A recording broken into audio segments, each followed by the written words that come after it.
পবিত্র ঈদ উল ফিতর উপলক্ষে ঘরমুখ মানুষের চাপে সাভারের নবীনগর চন্দ্রা মহাসড়কে দীর্ঘ যানজট দেখা দিয়েছে।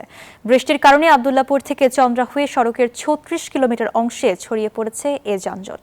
বিকেলের পর থেকে নবীনগর চন্দ্রা মহাসড়কের উত্তরবঙ্গমুখী লেনে চন্দ্রা থেকে জিরানী পর্যন্ত ৮ কিলোমিটার এবং নবীনগর থেকে শ্রীপুর পর্যন্ত প্রায় ৭ কিলোমিটার এলাকায় যানবাহনের দীর্ঘ সারি রয়েছে। এছাড়া ঢাকা টাঙ্গাইল মহাসড়কের কোনাবাড়ি থেকে চন্দ্রা পর্যন্ত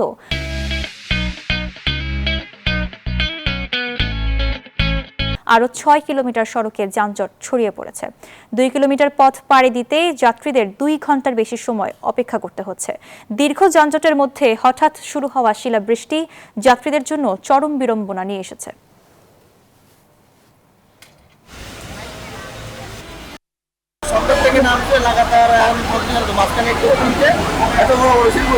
ভয়ানক অবস্থা আর মানুষ নামে বিপজ্জনক হয়ে দাঁড়াইছে।